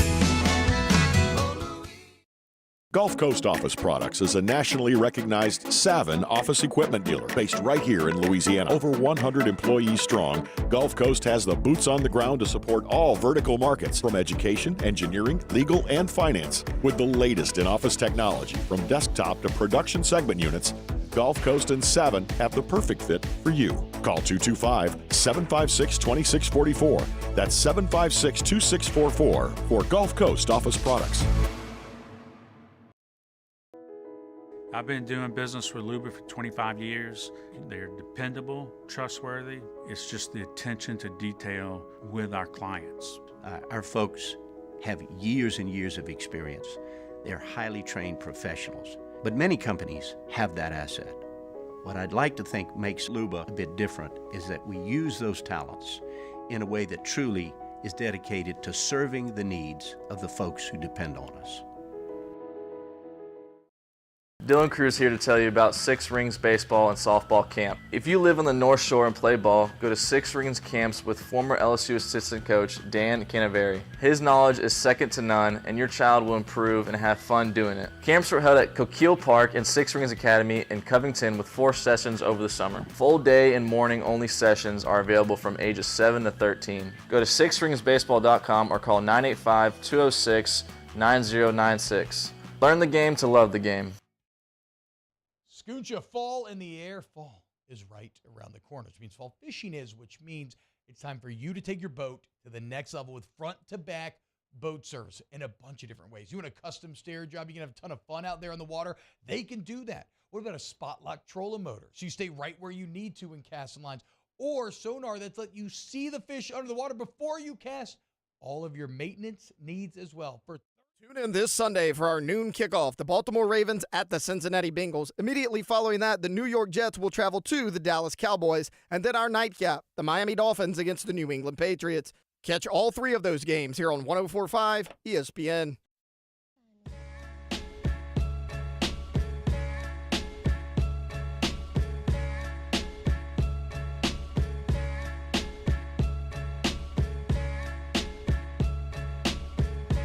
You're listening to the Hunt Palmer Show on 104.5 ESPN Baton Rouge. All right, the baseball schedule is out for the defending national champs. Jay Johnson's LSU Tigers will open the season Friday, February the 16th. They'll play a 4-game weekend against VMI, Virginia Military Institute, and Central Arkansas. That's your opener. Then they won't play a midweek game that week, basically, because they're going to play Northern Illinois and Stony Brook in another wraparound the next week. So the first 2 weeks of the season are going to be 4-game sets, Friday to Monday, and then Thursday to Sunday, with four different teams: VMI, Central Arkansas, Northern Illinois, and Stony Brook. Before they go to the Astros Foundation Classic, that's where they'll play Texas on Friday night, ULL on Saturday, and Texas State on Sunday. They will stop like they did last year on the way back, but this year it'll be on the way there. They'll play Rice at Reckling Park in Houston. So nice little road game, even though Rice isn't what they have been in the past. Xavier will be LSU's final non-conference weekend of the season. Xavier out of Ohio. Interestingly, Justin Lohr, who LSU's new left-hander, pitched for Xavier last year, who was a regional team. So I have no idea what they have coming back, but that's a regional club from last year that LSU will play this year in the non-conference. So nothing super flashy in the non-conference outside of the Texas weekend in Enron, where you'll play Texas, ULL, and Texas State. Now, the conference slate. Your home weekends that'll be coming to the box: Florida, Vanderbilt, Auburn, A&M, and Ole Miss. I think that's very strong if you're looking for great baseball. Obviously, Florida, coming off the season they just had, Jack Caglione will be back for them. So you've got Florida coming in. You've got Vanderbilt coming in, who's always got a ton of talent. Auburn, who's had a good last 3 years. Texas A&M, who should theoretically be better than they were last year. They were a regional team, but they weren't very good. And then Ole Miss, who's got to figure something out this year, you would have to think. Your road weekends conference, you were at Mississippi State, you were at Arkansas, you were at Tennessee, at Missouri, and at Bama, who's at a first-year coach. So I think the highest profile weekends on your schedule: at Arkansas and at Tennessee on the road, Florida and Vanderbilt at home. The teams you do not play out of the Southeastern Conference this coming year are South Carolina, Georgia, and Kentucky. I know that Kentucky and South Carolina both hosted regionals last year. Do I consider them the way that I look at Florida or LSU or Arkansas? I do not. I think that that's going to be a year-to-year thing with those programs at this point. And Georgia has just been disappointing, quite frankly. So I think it is. Last year, I thought LSU got an incredibly favorable draw. And again, we don't know everything because you don't know what everybody's going to be. I got a pretty good sense of what Florida is going to be and Arkansas is going to be. I got a good sense of what Tennessee is going to be. What is Ole Miss? What is Mississippi State? What is A&M? We don't know for sure. But as I look at this schedule, it doesn't look quite as favorable as last year. And what was the most favorable about last year? LSU missed Florida and Vanderbilt last year. And I know that Vanderbilt faded and they lost their regional, but they still were really good for a lot of the season. And Florida, we know how good they were. And they obviously got all the way to the final. Now, in terms of the order of the schedule, which I have not given you, you open up SEC play at Mississippi State at Dudy Noble. Your home opener in the SEC is the next week, Florida. Then you're at Arkansas. Then Vanderbilt comes to town. So your first 3 weekends are at State, Florida, at Arkansas, home Vanderbilt. That's a lot. Then you're at Tennessee. So that's your first 6 that are tough. You are at Missouri. I always worry about at Missouri for weather. April 19th, 20th, and 21st is when that weekend will be. It'll be chilly in Columbia, Missouri in the middle of April. There's no two ways about that. You got home Auburn and then home A&M. So you got back-to-back home weekends there. You were at Alabama and then home against Ole Miss to finish things off. One thing that I also noticed about this schedule, LSU is. I've looked through this twice, and I'll look through it one more time. I don't believe LSU plays a road game in the midweek against one of the in-state teams. I see Northwestern State, Grambling State, Nichols, UNO, McNeese, Southern, Southeastern, Louisiana Tech. Yeah, LSU will not play. There's ULM. Will not play a road game in the league. You know, they used to go to Thibodeau for one, go to Hammond for one, go up to Ruston and play. That's been something LSU's done a lot over the years. Not going to do it. The only road midweek game for LSU is going to be Rice before LSU plays in that Astros Foundation Classic. So it's a difficult schedule. LSU's going to be really good. So I'm not super concerned with it. I don't think you catch any huge breaks. I don't think you get any huge, ridiculously difficult spots. I think LSU's in a pretty good spot there as far as the baseball schedule goes. So there's a look at that. Did want to touch on a couple things with the black and gold here. By now you know that Peyton Turner was injured in the game on Sunday. He's got a turf toe situation, very likely going to require some surgery. So Peyton Turner is going to miss what we think will be 11, 12 weeks if you're looking back at Trevor Penning's injury from last year. Yesterday, I went through some options as to what the Saints could do because, as I told you, quite frankly, I'm not ready to sit here and tell you that Isaiah Foskey is going to elevate and be ready to go. I don't think that's going to be the case. So you look at the practice squad and see, okay, what can the Saints do? Well, first, they've got to sign someone to the practice squad. That's Terrell Lewis. Terrell Lewis is an Alabama product. He's 23 years old. He has been with a couple of teams in the NFL, been with the Rams and been with the Bears as well. The Bears waived him, and the Saints are going to sign him to the practice squad, 6'5", 262 pounds. So Terrell Lewis is going to join the Saints practice squad. They are going to look to the practice squad and make an elevation there at defensive end. So that's, I thought, the most likely situation. It's Kyle Phillips that will come up. Nick Underhill is reporting that. And Phillips just gives you some youth, some experience at the NFL level. And again, you're adding depth here. This is not one of your starting players. I would love it if Peyton Turner was a starting player, but the fact of the matter is you've got Cam Jordan on one end, you've got Carl Granderson on the other end, you've got Tanu Passanio right there ready to go as a reserve, and you're going to need one other guy. And Kyle Phillips was the most likely of that situation. I think a lot of people could look at Isaiah Foskey and say, hey, man, that's the guy. That's your second-round pick. You need depth. It's time to go. And he flashed in the last preseason game. I'm just not willing to do that. I'm not willing to, after the reports we got day after day after day from Saints camp about what Foskey looked like. I just had no thought in my brain that they were going to elevate him and put him on the active roster on Sunday. I think he's a healthy scratch, and I think he's going to be that for the foreseeable future because he's just a work in progress. Again, as I said yesterday, I am not writing Isaiah Foskey's NFL, obituary, for lack of a better term. That's a terrible term. But I'm not saying he can't play at all in the future. I'm saying he can't play right now. So Kyle Phillips will be elevated. He'll add depth to that defensive front, and the Saints do make a move, and they sign Terrell Lewis to their practice squad. So we know that injuries have been just a massive, massive deal to the Saints over the last 2 years. They've got to do everything they can to stay healthy, and a lot of that's just good fortune. Peyton Turner's a guy that we thought may be turning a corner. Peyton Turner's a guy that has a lot of potential but has never realized it. And there was some optimism around him entering week one.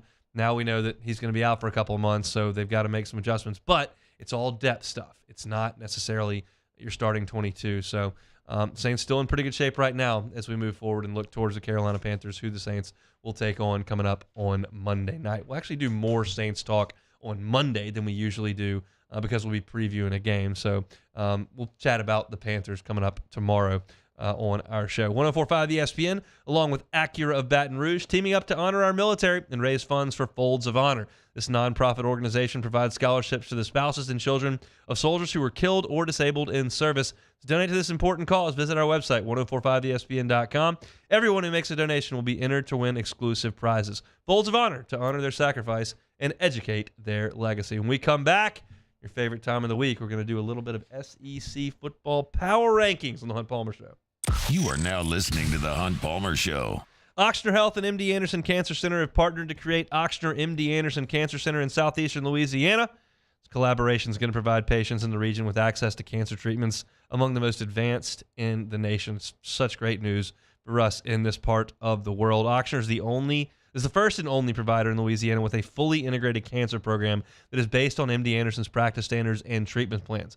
They'll also have direct access to MD Anderson specialists, their researchers, as well as clinical trials that are available to some eligible patients. You're wondering, where can we find this? Well, 7 spots.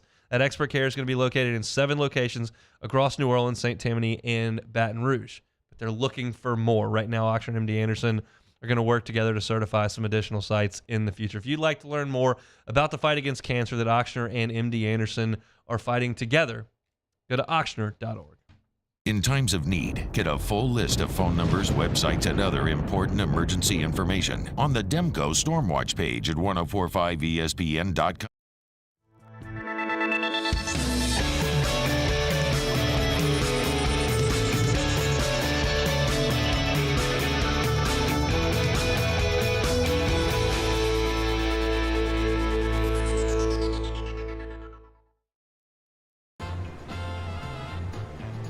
Officially, it's a fridge full of beer. Unofficially, it's free AC. Coors Light, the official beer of everything unofficial.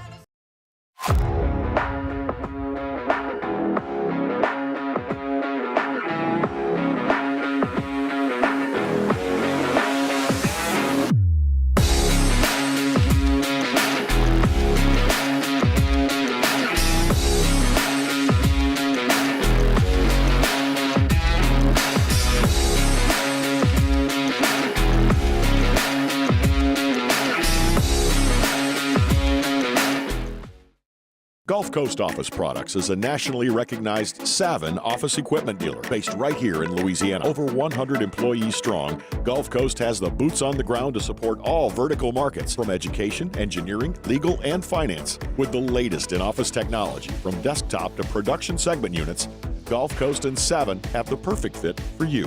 Call 225-756-2644. That's 756-2644 for Gulf Coast Office Products. I've been doing business with Luba for 25 years.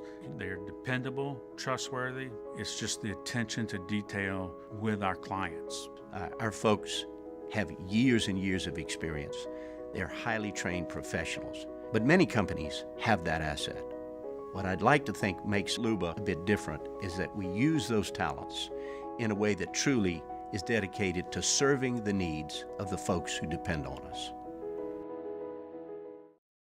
Dylan Cruz here to tell you about Six Rings Baseball and Softball Camp. If you live on the North Shore and play ball, go to Six Rings Camps with former LSU assistant coach Dan Canaveri. His knowledge is second to none, and your child will improve and have fun doing it. Camps were held at Coquille Park and Six Rings Academy in Covington with 4 sessions over the summer. Full day and morning only sessions are available from ages 7 to 13. Go to sixringsbaseball.com or call 985-206-9096. Learn the game to love the game.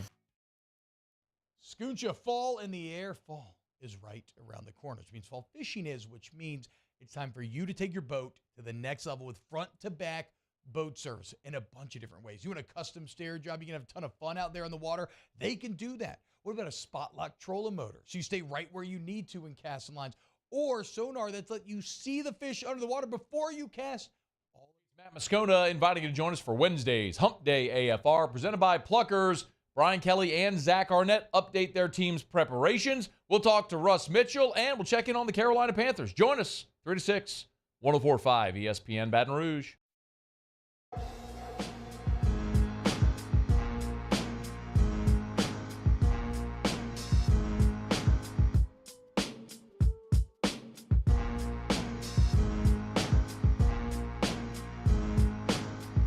This is the Hunt Palmer Show on 104.5 ESPN Baton Rouge. All right, it's that time of the week. It's Wednesday. It's 2:30. That means SEC football power rankings. I don't do them to annoy you or irritate you. I just do them as a discussion point and to communicate how I feel about the teams in the league. There's always some volatility. There's a lot this week. Had some teams get blown out. Some teams lose games. Some teams play nobodies. There's a lot of data out there, and not a lot of it's concrete. So we're just going to go with our gut here. Should I start with 1 or 14, Beck? What do you think? Start with 1. You did 14 last week. I did 14 last week. All right, we'll start with 1.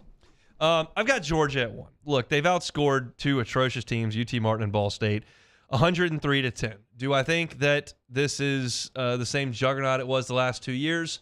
Right now, I don't. I'm going to need to see Carson Beck do a little bit more than play against the Skyhawks and Cardinals for Ball State. That sounds right.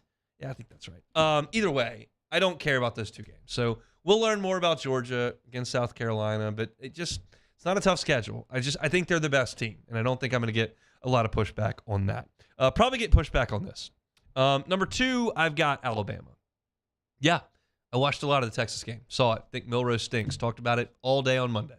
Not all day, but for about 10 minutes. I just think they have a lot of really good players. And I think the SEC as a whole is just kind of down a little bit. Or at least I'm a little down on the SEC. And I'm looking at the 24/7 Sports, talent projector thing. They've got 18 5-stars on the team, 56 4-stars. They got the most talent by that metric of anybody in college football right now. And I think that they'll play better defense, and I think that Milroe will gain some yards on the ground. I do think that they're going to lose again, maybe twice. And I do think they're going to be tough to beat. But if you have a good quarterback, you can stand in there and make plays down the field, you can beat them. And you better cover down the field because Milroe can beat you with that. I don't think Bama's great. I don't think they're what they once were. I think they're a step down.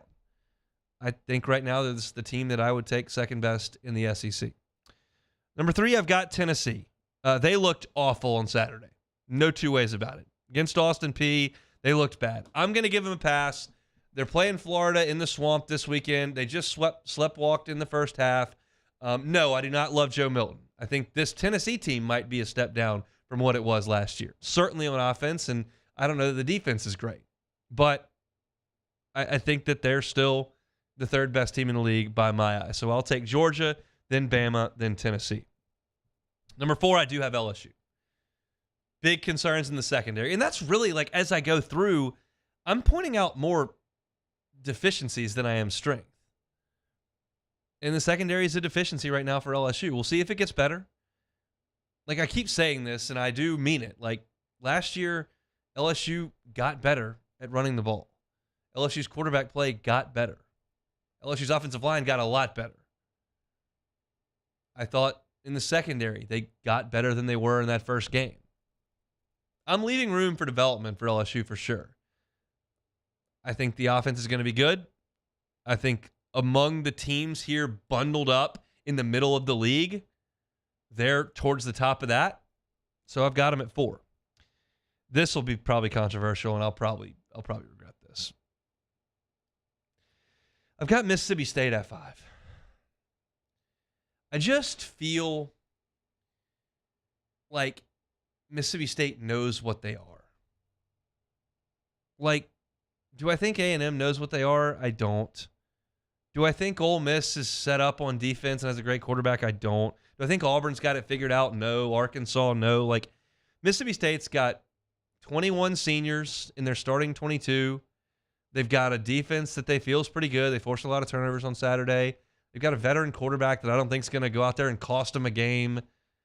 I just think they're solid. I was high on them before the season started. I feel pretty high about them right now. They didn't play great against Arizona. Thank goodness they got 5 turnovers, or they probably lose that game. Went to overtime. But I'll put them at 5. I'll put Ole Miss at 6th. It really surprised me that Ole Miss struggled to run the ball against Tulane. That surprised me. Because I thought they would overwhelm them, and they just didn't. I thought Dart was okay again, and I thought they did dig down and do enough to get a win. Now, if Pratt plays in that game, do they win? I don't know. But they did win. I like their play caller, and I think they can run the ball. I'll take Ole Miss at number 6. At number 7, I'm going to go South Carolina. I don't know what their defense is. It was not great against Drake May. But Rattler's been good, and we wondered if he would carry that momentum from the end of last year into this year. He's completed 83% of his throws for 698 yards in 2 games. He's thrown 3 touchdowns. He hasn't thrown a pick. No, I don't love that Drake May had his way with their defense. I don't love that they gave up 21 points to Furman, but we're talking about flawed teams here. I think South Carolina's quarterback is good, so I'll put them there at number 7. I've got A&M at 8. That's down significantly from last week, clearly. Still think they've got a good quarterback. But the concerns that you had about A&M entering the season, offensive line and corner, look bad. They looked bad on Saturday. And now there's another concern that I did not consider that I'm going to watch moving forward.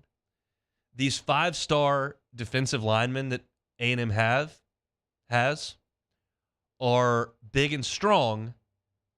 They're not disrupting things in the backfield. They're not being dynamic. They're taking up space. They're occupying blockers. They're not getting blown off the ball, but they're not ripping off blocks, getting in the backfield, creating TFLs, getting sacks, creating pressures and turnovers. They're not doing that. They're all just big dudes that are strong and tough to move, but aren't dynamic. That's a third issue with A&M that I didn't see entering the season, so I've got them at 8. I've got Kentucky at 9. Scary deal for Kentucky that I missed. Liam Cohen had to go to the hospital on Sunday. That's their new offensive coordinator, who was their old offensive coordinator too. He's been released. Tweeted out that he should be ready to go this weekend. I like their run game. I think their quarterback's going to be good in time. They haven't played very well through 2 weeks, so I'm not willing to push a lot of chips on Kentucky at this point. I've got them at 9. I've got Auburn at 10. 14 points against Cal does not give me the warm and fuzzies, quite frankly. But Peyton Thorne only threw the ball 14 times in that game at Cal. They do go to a second quarterback, and they're going to bring in Ashford. And I think the run game's where their bread's going to be buttered, because I like some of the backs they have when they get Hunter back in action. But they need to score more than 14 points against Cal. They're lucky Cal missed 3 field goals in that game. But again, you're down towards the back end of the conference here. I don't feel great about any of these teams. Arkansas at 11. I like their quarterback way more than I like Auburn's, quite frankly. I'm just worried about the rest of the roster.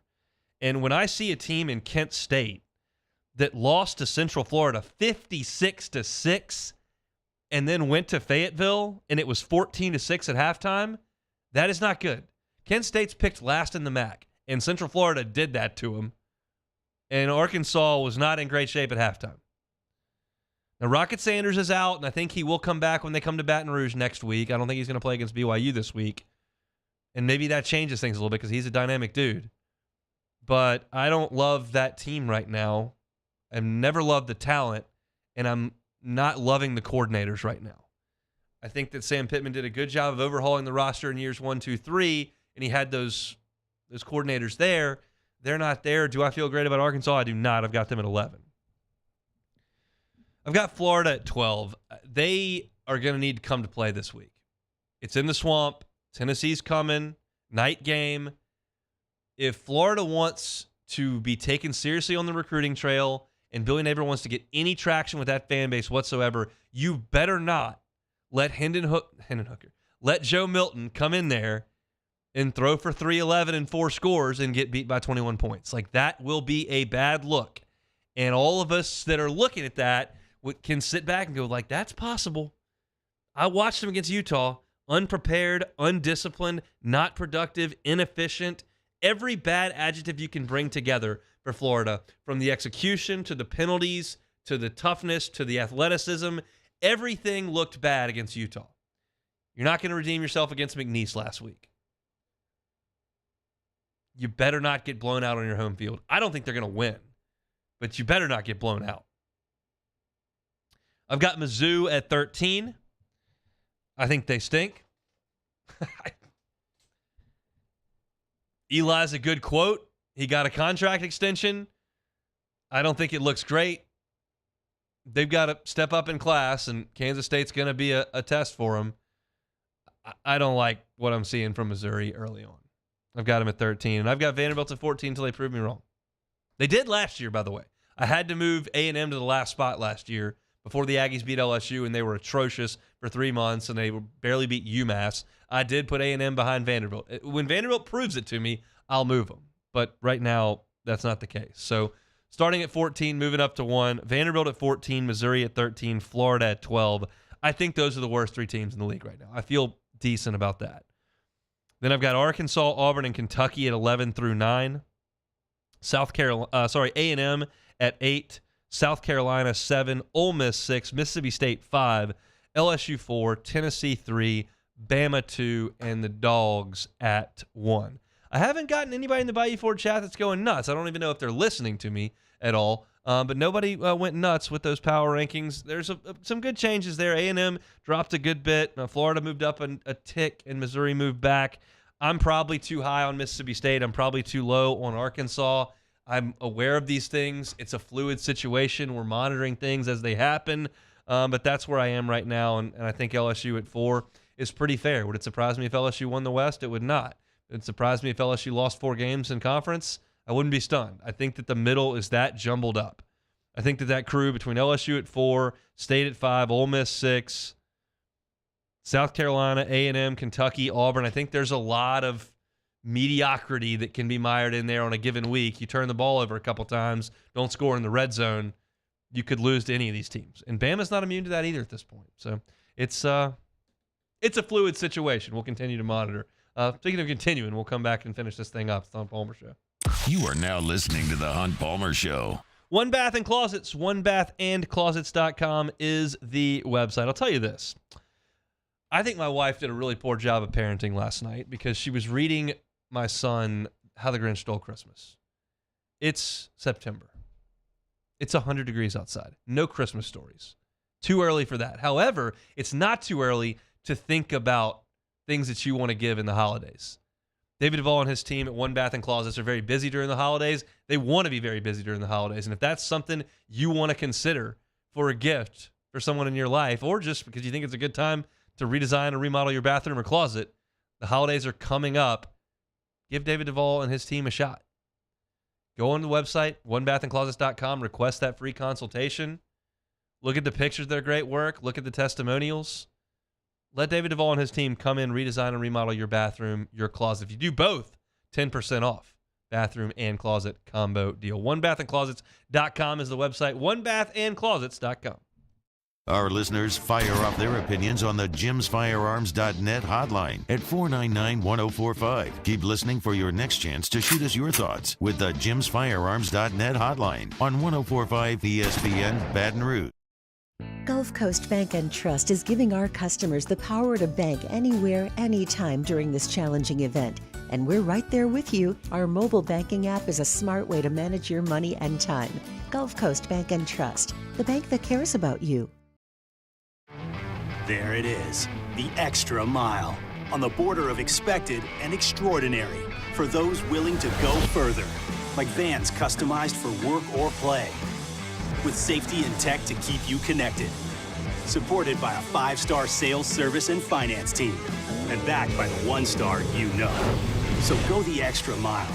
It's never crowded, because so few have what it takes to go there. Mercedes-Benz Vans.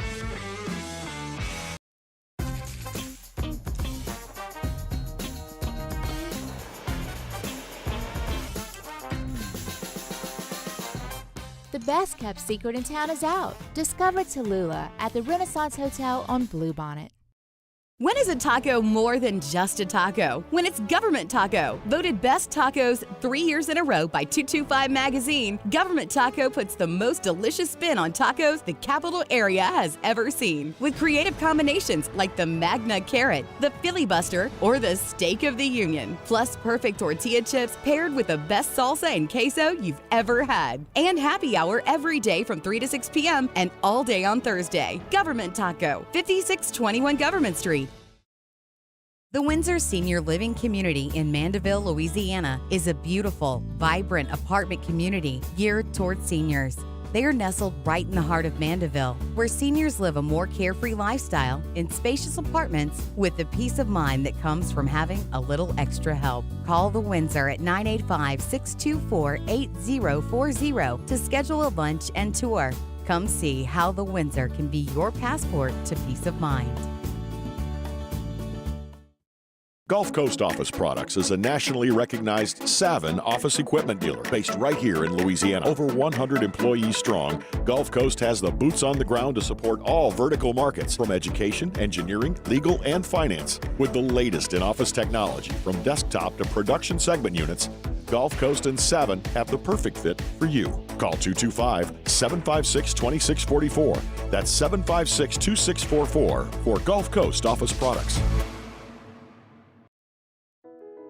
I've been doing business with Luba for 25 years. They're dependable, trustworthy. It's just the attention to detail with our clients. Our folks have years and years of experience. They're highly trained professionals. But many companies have that asset. What I'd like to think makes Luba a bit different is that we use those talents in a way that truly is dedicated.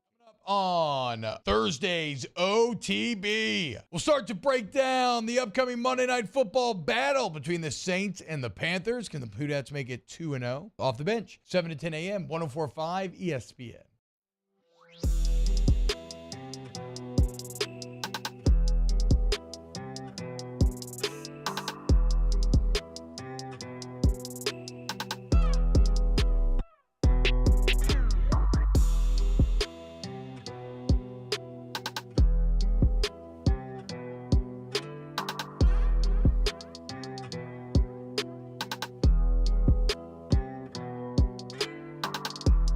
You're listening to The Hunt Palmer Show on 104.5 ESPN Baton Rouge.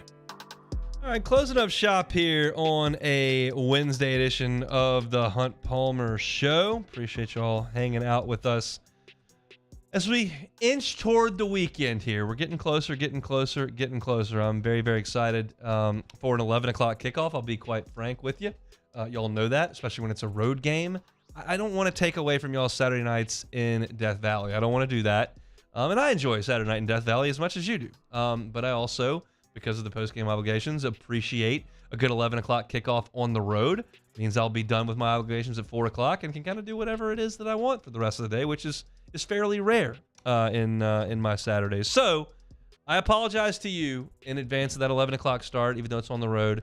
Just know that I'm going to enjoy myself on Saturday afternoon and take some solace in that. By the way, let's play a little bit of Take It or Leave It, Jacob Beck. All right, first one here. Jets coach Robert Saleh said he would be shocked if A-Rod retires. Take it or leave it.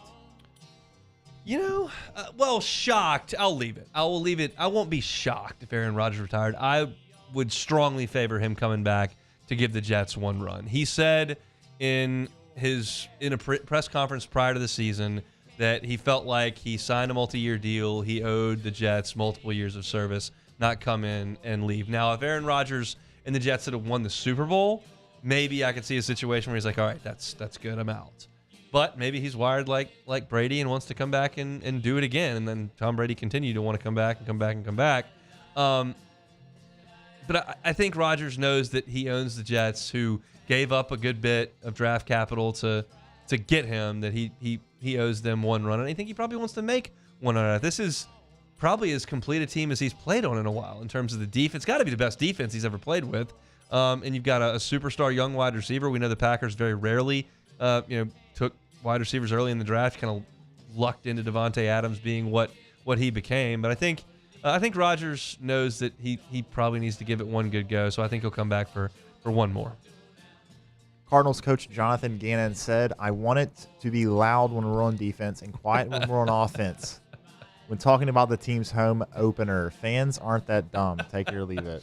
I'll take it. I mean, look, I think there are moments where fans may have an unnecessary reaction. I mean, how often do we see fans go nuts when a pop-up's hit because they think it's a home run in baseball? Or, I think there's a lot of times where there's a foul tip in baseball and the whole place erupts like it's strike three. At times, fans can be misguided. But I do think that I'm going to give the Cardinals fans a benefit of the doubt. They know that they should probably be louder when the Cardinals are on defense and maybe tone it down just a notch when they're trying to call a play on offense. I think as little as I think of the Arizona Cardinals franchise from an NFL perspective and their fan base and their history and all that, I think I'm going to give their fans the benefit of the doubt that they probably understand what's going on there. All right, last one here. The NFLPA is calling for grass fields in all NFL stadiums after Aaron Rodgers' injury, which adds to the long list of leg injuries that have happened on turf fields, also including Peyton Turner in that count with the turf toe. All grass fields in the NFL. Take it or leave it. I don't know a lot about that. I'll take it. How are the Saints going to play on grass? Are they supposed to build the thing in they did out in Arizona where they've got that mobile field that sits out during the day and they wheel in when it's time to play and they've got grass there? I mean, we've clearly made a lot of strides since the days of like a legit AstroTurf where they played where it's literally on concrete. Flat. Yeah, it was like concrete and you played on that. And Wendell Davis both knees on one play, and that's. I'm glad we've made a move to this direction, and I just don't know how many injuries you could prevent by playing on grass. I realize that it's different and you can't totally replicate the feel of grass, but I don't know if Aaron Rodgers is healthy if they're playing on grass. I don't know if Peyton Turner's healthy if they're playing on grass, but it does beg the question, and we talked about it yesterday, like the Saints have had 5 turf toes in 2 years on their home field. Is there something to the fact that the Saints are playing on a field that's dangerous to their players? That's something you'd have to look at. I always go back to this line. I think so much of Theo Epstein, who, as you know, probably was with the Red Sox when they broke that curse, and then went to the Cubs and was with the Cubs when they won that World Series in 2016. And someone asked Theo after he left the Cubs, like, what's the next frontier of baseball? Because it was Moneyball, and then it's analytics. Now it's spin rate and exit velocity, and putting guys in different places defensively and all that kind of stuff. Like, what's next? What does some team have to get on the cutting edge of? And he said, if you could figure out injuries and be proactive in that, you would have a huge leg up on everybody else. And he's talking more so, I think, with arm health and pitchers and stuff. But I always think that's interesting, that if you could find a way to be, and look, teams try. We know that LSU's got all that information on folks' arms. Like, it's they take this very, very seriously, and they're trying as hard as they can. But at a certain point, you're asking athletes to do things that the human body just isn't necessarily designed to do. These NFL players are so big and so fast and so strong. And you look at Zion and his body type that's never existed before in the NBA, and you look at pitchers that are now throwing 100 miles an hour, and we've advanced to a point where our bodies maybe just can't take it. What we're trying to do, I don't know. Again, I'm not a orthopedics physician. I don't know, but I always think about that quote from Theo, that if somebody could figure that out, man, they'd be really far ahead of the game. So that's it as far as take it or leave it goes. We opened the show today. I gave kind of my thoughts on LSU losing Mississippi State as a yearly opponent and how I just don't think that it matters to most people down here. To me, it only matters because you're losing what's been a very, very winnable game every single year off of the schedule. JD Bikel from 1-3 Sports was with us at 1:15, his normal Wednesday spot, talking all things college football. It was a what if Wednesday. What if A&M's job comes open in December? What calls do they make? I kind of gave my thoughts on that. The NBA is trying to pass tougher rules on load management. I think it's dumb. I talked about that at the end of hour number 1. Matthew Bruni broke down Mississippi State in their game against Arizona, gave us his thoughts on their offensive scheme and their defensive scheme at 2 o'clock. LSU's baseball schedule came out then. I gave my thoughts on that at 2:15. SEC football power rankings, where the Tigers come in. Check it out on demand. Did that at 2:30. All of our shows archived in their entirety at 1045ESPN.com every single day. They're also on Google, Apple Podcasts, Spotify. Anywhere you find your audio, you can find us, and certainly on YouTube. We always invite you to subscribe to our 2 YouTube channels, Hunt on LSU and Hunt on Saints. That helps us out a ton, helps you out a ton, gets our football content right to your fingertips on that YouTube homepage. Excited about tomorrow's show. We're going to talk to Luke Johnson on the Saints. Going to talk to Stefan Krajnik about the Mississippi State Bulldogs. He covers them for the Jackson Clarion Ledger, and we'll get into some other stuff, I'm sure, as we get to tomorrow's show. Enjoy your Wednesday, everybody. Matt Moscona is going to drive you home on After Further Review. I'm back tomorrow, same time, same place. It's the Hunt Palmer Show.